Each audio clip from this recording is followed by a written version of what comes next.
په نن دور کې مذهبي مشرانو ته مولیان وي. نو په وزیرستان کې یو کس دی، هغه یو سندره غږی لګیا دی، وایي وزیرستان خو مو ړنګ بنګ دی مولانا، فلسطین او کشمیر څنګه دی مولانا. نو دلته کې خلک را لګېدلی دی او دی په کنځلو موړ کړلی چې ته اوس مولانا یې وټونه وله نه ورکوئ، او چې کله د منې بیا دا چلی شي نو بیا تاسو مولانا یادوئ. و د الله بندیانو د مولانا نه دی یاد کړی، د اوسنۍ زمانې مذهبي ټول مشران چې دي هغه ټول په مولانا باندې یادېږي. حالانکې دا اصطلاح ډېره غلطه اصطلاح ده. په دې موږ باقاعده بحث کړل دی چې د قرآن کریم د نزول نه وروستو دا په دوو معنو استعمال شوی دی. یو د رب العالمین دپاره دا اصطلاح استعمال شوې ده په معنا د آقا او د مالک باندې. دویم نمبر دا د غلام او د عبد دپاره دا اصطلاح استعمال شوې ده. د دې نه هټ کر دا بله هیڅ اصطلاح نشته. د قرآن د نزول نه وروستو په دې زما مستقل دو بیانونه شوي دي. نو محترمو دا خبره به سر کې کېدی چې دغه وزیرستاني چې دا سندره ویله دا د مولانا فضلالرحمن صاحب دپاره نه ده ویلې چې دا مولانا یې ټارګټ کړلی، بلکې د عام مولیان هغو ته دا خبره کړې ده چې د الله بندیانو تاسو خو چپ ناست یئ، تاسو خو د فلسطین او د کشمیر قیسې کوئ د هغې دپاره، ځکه چې هغه ستاسو نه لرې دي هغه فرعونان. هغو ستاسو خبرې پېژني نه، تاسو اوري نه، تاسو ایني نه، تاسو ځکه نران یې په هغه فرعونانو پسې په هغو پسې خو چغې وهئ. خو دا دلته چې کوم ظلم شروع دی د دې په باره کې ای علما کرامو تاسو ولې چپ یئ؟ نو دغه مولانا وایي چې عامه ده، دا اصطلاح عامه ده، دا یوازې مولانا نه دی. د الله بندیانو چې څوک د مولانا خبره کوي تاسو یې راوړئ په مولانا صاحب باندې راپلی، دا مولانا نه دی. نو بیجا تاسو چې کوم کنزل بیا کړلی دا تاسو سپورټ کوئ د مولانا، تو لہذا د خپل غلط کرتوت نه هغه تاسو واپس شئ. اعوذ بالله من الشیطان الرجیم، بسم الله الرحمن الرحیم. ولقد أخذنا آل فرعون بالسنين ونقص من الثمرات لعلهم يذكرون. صدق الله العظیم. عزیزانو د موسی علیه السلام د انقلابي تحریک خبره شروع ده. د دې نه مخکې دا خبره ذکر شوه چې ساحرینو کله ایمان راوړ نو د فرعون غوسه ډېره شوه، هغه خپل هغه سرکشي او بغاوت نور هم ډېر کړل، په بني اسرائیلو باندې ظلمونه ډېر کړل. عزیزانو د خپل د اقتدار په خطره کې لیدو او د اقتدار د بچاو دپاره د ظلمونه شروع کړل. د ځمکې په سر باندې د ټولو نه غټه نشه هغه د عهدې او د اقتدار ده. عزیزانو دا نشه چې کله چاته داخله شوه دا انسان بیا نه د ښځې خیال ساتي، نه د بچو، نه د اهل و عیال، تر دې پورې چې دی بیا عزت هم د دې نه قربانوي، دی بیا د عزت نه هم تېرېږي په دې باندې، خو دی د خپل اقتدار هغه بچاو کوي. نو فرعون هم د خپل اقتدار د بچاو په خاطر باندې دا ظلمونه ډېر کړل، او کله چې خبر شو چې زما ښځې مې ایمان راوړلی نو په هغې باندې د ظلمونو انتها وکړه، یها تک چې هغه یې قتل کړې ده او شهیده کړې ده. الله رب کریم د هغې ذکر کوي په قرآن کریم کې. وضرب الله مثلا للذین آمنوا امرأة فرعون، او بیان کړی دی الله پاک مثال د مؤمنانو دپاره د ښځې د فرعون. اذ قالت رب ابن لي عندك بیتا فی الجنة ونجني من فرعون وعمله. کله چې دی ووایي چې ای ربه ما لره کور جوړ کې په خپله خوا کې په جنت کې، ما ته خلاصې راکړې د فرعون نه او د ده د عمل نه، ونجني من القوم الظالمین، او ما ته خلاصې راکړې د قوم ظالم نه. د دې آیت نه دا معلومیږي چې د فرعون په دې خپله ښځه باندې د ظلمونو انتها کړې ده. دا ژوند نه غواړي، دا اوس مرګ غواړي او په مرګ باندې خلاصې غواړي د فرعون نه او د ده د عمل نه.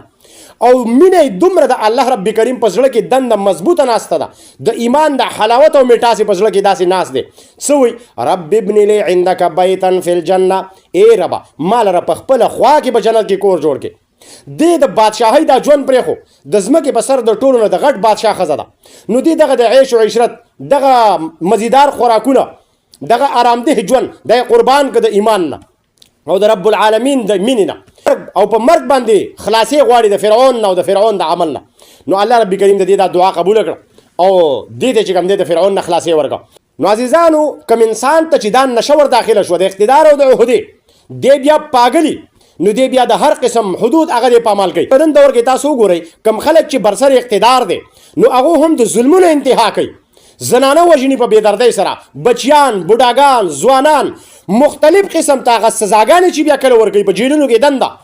نو انتها یې کړې ده. د فرعون خو دومره سختې سزاګانې نه وي لکه د دې اوسني فرعونانو چې کومې سختې سزاګانې دي. نو الله دې تېنه دا انسانان بچ کړي. دومره د ځنګل هغه درندګان درندګي نه کوي لکه دا د اوسنۍ زمانې دا برسر اقتدار فرعونان دي چې کله دغه مظلومانو سره کم ظلمونه کوي. نو الله دې دا انسانان په خپل حفظ و امان کې وساتي. کله چې د فرعون دا ظلمونه نور ډېر کړل نو الله رب کریم هغه تنبیهي عذابونه په دې باندې شروع کړل. محترمو په نن دور کې هم مختلف قسم تنبیهي عذابونه هغه د انسانانو ته میلاویږي، خو د انسانان غافله دي لکه څنګه چې دغه قبطیان دغه مصریان غافل وو.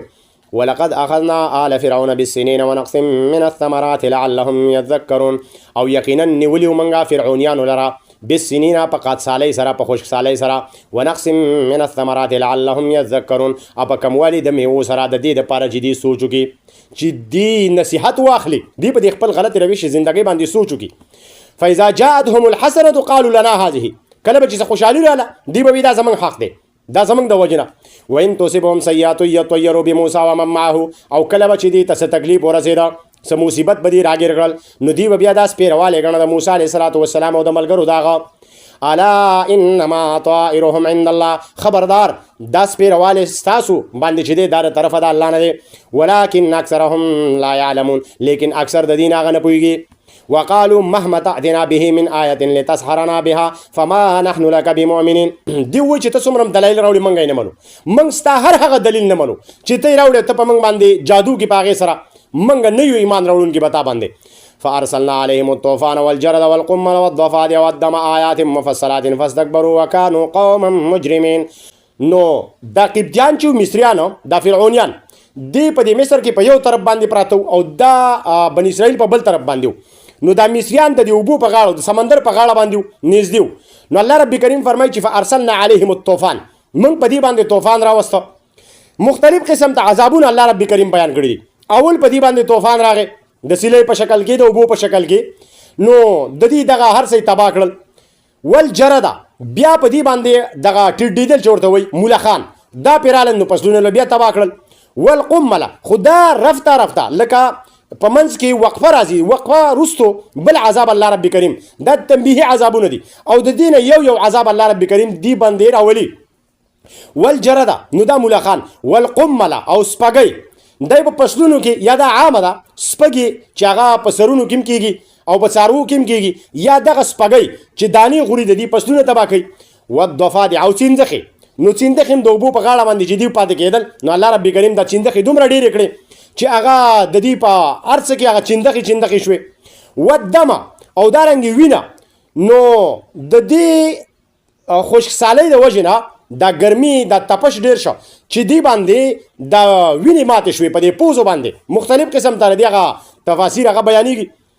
آیات مفصلات دا جدا آیاتونه جدا نه خوي دا الله رب کریم د دې تنبیه عذابونو نه مختلف قسم جدا په فاصله باندې دا عذابونه الله په دې پسې راولېګل فاستكبروا وكانوا قوما مجرمين ندي تکبروا ودي قوم مجرمه ولما وقع عليهم الرجز کلبا چې راغې په دې باندې دغه عذابونو نه یو عذاب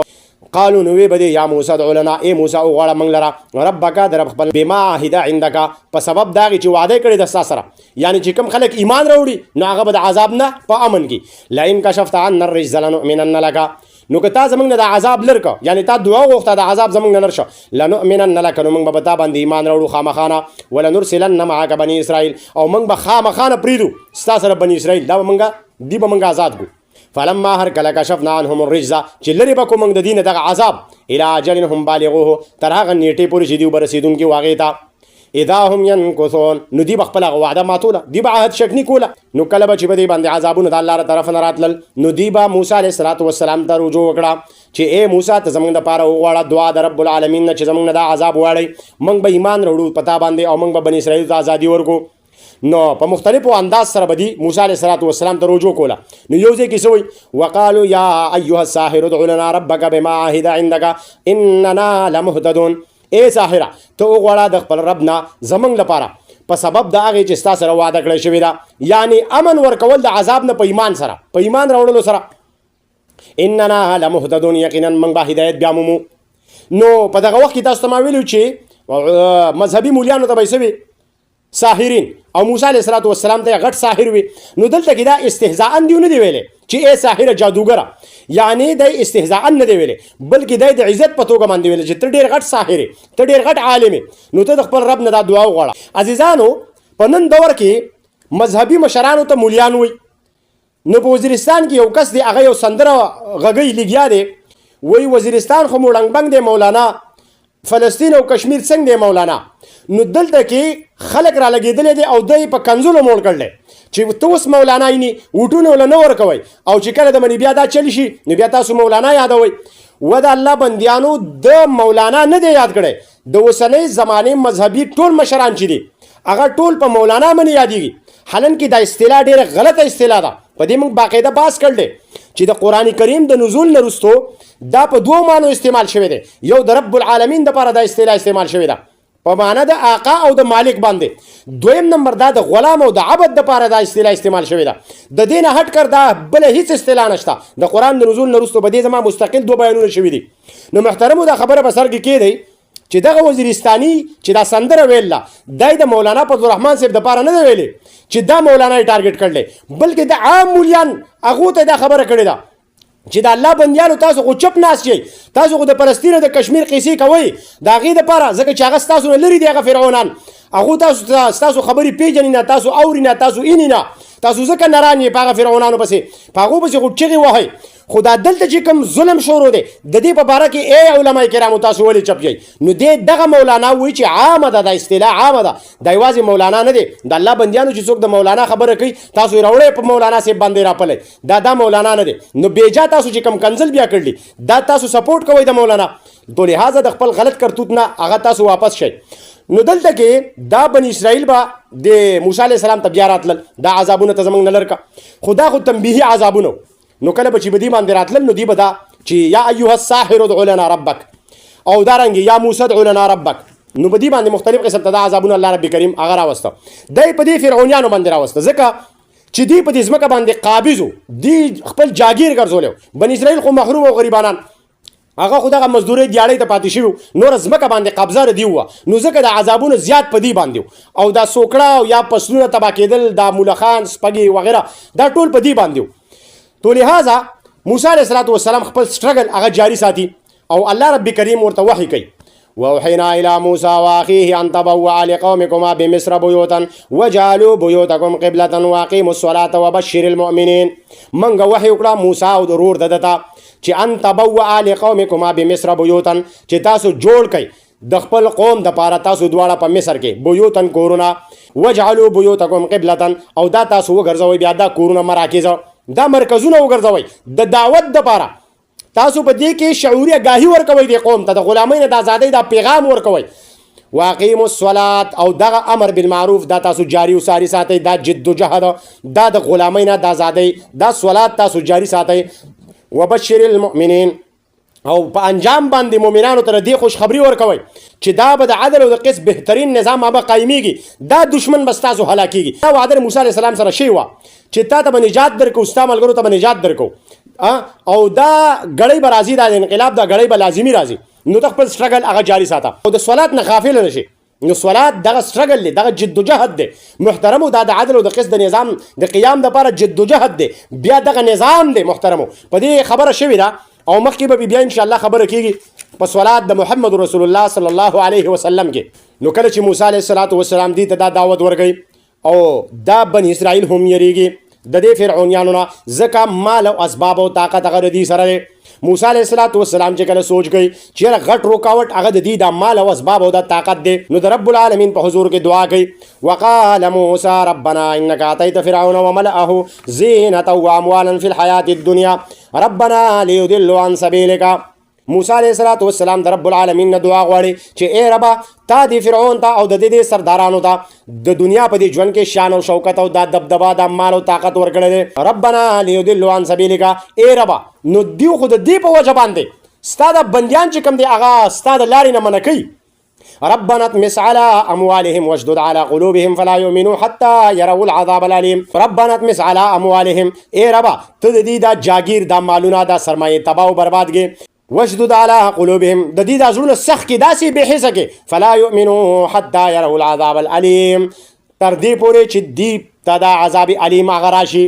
الله تبارک وتعالى ته فرمایي قالت اجيبت دعوتكما فاستقيما ولا تتبعان سبيل الذين لا يعلمون. یقینا ستاسو دا دعا قبول کړئ شو ستاسو دواړو، خو تاسو به خپل خبره ګورئ اطلاق ودرېږئ.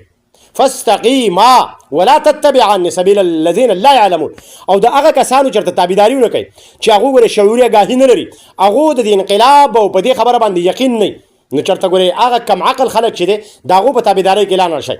تاسو به په خپله خبره اطلاق ودرېږئ، تاسو به د دې قوم د ازادۍ دا مطالبه هم کوئ، شعوري آګاهي به هم دې ته ورکوئ. موسی علیه السلام خپل قوم ته تسلي ورکوي او ورته وایي چې تاسو مدد غواړئ د الله نه، ځمکه د الله ده او الله چې چاته وغواړي نو دا د دې وارث ګرځئ. او والعاقبة للمتقین، او اخري بهترین انجام هغه د متقیانو دی. بیا الله رب کریم موسی علیه السلام ته حکم کوي چې ته دا زما بندیان بوزه. فاسر بعبادی لیلا انکم متبعون، ته بوزه بندیان زما د شپې، یقینا دی به په تاسو پسې درتلل کوي. واترک البحر رهوا، او پرې د دریاب ولاړ. نو عزیزانو په دغه تنبیهي عذابونو باندې فرعونیان هغه ایمان رانوړ او موسی علیه السلام خپل سټرګل او جدوجهد هغه جاری ساته تر دې پورې چې الله رب کریم موسی علیه السلام ته حکم وکړو چې ته زما بندیان هغه اوس روان کا بوزئ د مصر نه وباسه. فاسر بعبادی لیلا انکم متبعون، ته بوزه بندیان زما د شپې، یقینا دی به په تاسو پسې درتلل کوي. واترک البحر رهوا، او پرې د دریاب لره ولاړ. انهم جند مغرقون، یقینا دا لښکر دی غرق کړی شوی. نو عزیزانو موسی علیه السلام بني اسرائیل د شپې هغه وویستل. دی لاړل، نو کله چې دی دریاب ته ورسېدل نو دی چې وکتل نو فرعون سره د لښکر نه په دې پسې روانو. نو دا اصحاب موسی څه وایي؟ قال اصحاب موسی انا لمدرکون، د موسی علیه السلام دغه ملګري بني اسرائیل دی وایي ای موسی یقینا موږ خو قابو کړی شو، موږ خو یې رالاندې کړو. قال کلا ان معي ربي سيهدين، موسی علیه السلام وایي هرګز داسې نشي کېدی، زما رب به ما ته لار راکوي. فاوحینا الی موسی ان اضرب بعصاک البحر، نو وحی وکړه موږ موسی علیه السلام ته ان اضرب بعصاک البحر، چې ته ووهه په امسا خپلې سره دریاب لره. نو سمندر جدا شو. موسی علیه السلام ته الله رب کریم د وحی په ذریعې سره وښودل چې ته نشانې وکړه په خپلې امسا سره چې د دې ځای نه تر دې حده پورې، د دغه حد نه دې حده پورې دا لار شوه د مد و جزر. دا بیا تاسو ریسرچ وکړئ په دې باندې، کتابونه پسې هم کتلی شئ، په ګوګل باندې هم تاسو وګورئ. موسی علیه السلام ته الله په عین دغه موقع باندې دا وحی وکړه د مد و جزر په دغه موقع باندې چې اوبه ولاړې دي. نو هغه نشاندهي ورته وکړه چې په دې ځای او په دې ځای باندې ته خپل قوم ته آګاهي ورکړه، نشانونه ورته ولګوه چې په دې کې دا قوم انتهایي په تیزۍ سره دی روان شي. نو کله چې دی روان شو نو وازلفنا ثم الاخرین، نو دا نور هم نږدې شو په دې پسې. وانجینا موسی ومن معه، موسی علیه السلام او د دې ملګرو ته الله رب کریم نجات ورکړ. او فرعونیان دی چې کله دې سمندر ته ورسېدل نو الله رب کریم بیا په دې باندې را سمندر را پرېښودو، فرعونیان غرق شو. عزیزانو کله چې فرعون په غرقېدو شو نو دې هم کلمه وایي چې آمنت انه لا اله الا الذي آمنت به بنو اسرائیل وانا من المسلمین.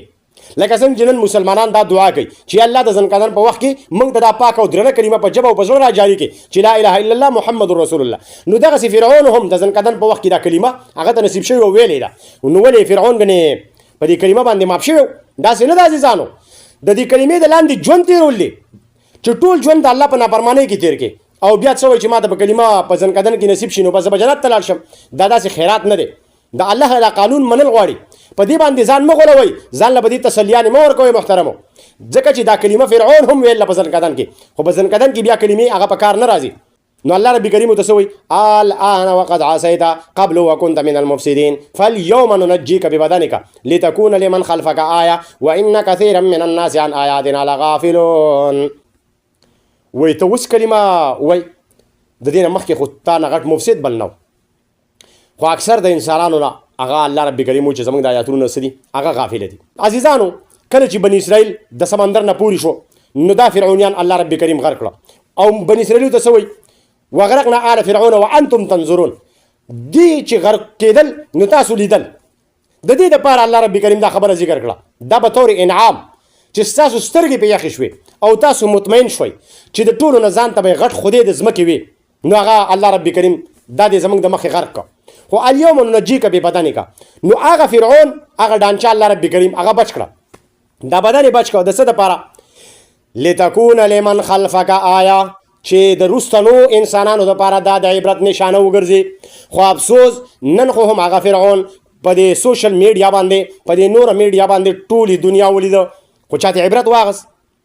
رب العالمین فرمایي چې لتکون لمن خلفک آیه، آیا چاته عبرت واغست چې د ځمکې په سر باندې د ټولو نه غټ بادشاه چې ځان ته یې د ځمکې خدای وي. نو الله رب کریم د هغه غډانچه چې په مصر کې پرته ده په عجایبګر کې چې هر انسان هغه لیدلې ده،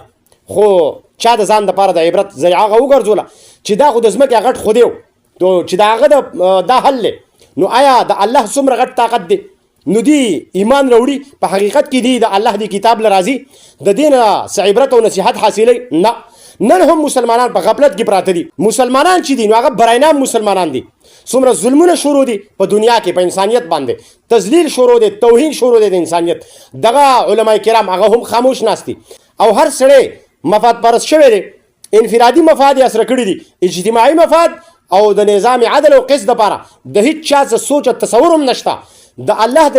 رالیږلی شوي دغه قانون د قیام لپاره د هیڅ چا سوچ او فکر نشته او دغه د ظلم نظام ته ټول هغه غلی شوي دي او دغه د غلامۍ ژوند یې اپناو کړی دی او خپل مفاد یې سره کړي دي تو لهذا د بني اسرائیلو هم د غلامۍ ډېر اوږد ژوند تیر کړی دی ډېر په سوونو کاله نو په دې کې د غلامۍ د دې ژوند هغه ډېر اثرات دنده ډېر مضبوط پراته وو په دې کې ډېر غټ اثر کړی نو د دې نه په اعلی اسانه باندې د غلامۍ دغه خویونه نه وتل نه ترې دلته وتي دي نه چې کله بیا د سمندر نه پورې واته نو بیا د دې نه هغه خویونه وتي دي نو انشاءالله الرحمن را روان درس کې به بیا د دې نه پاپله خبره بیانو چې بني اسرائیل کله د سمندر نه پورې واتل نو دی بیا موسی علیه السلام ته څه بیا دا نوی ژوند شروع شو د موسی علیه السلام او د بني اسرائیلو په مابین کې نو انشاءالله الرحمن په دې به بیا مخې ته خبره کوو الله رب کریم دې موږ او تاسو د عمل کولو توفیق را نصیب کړي وما علینا الا البلاغ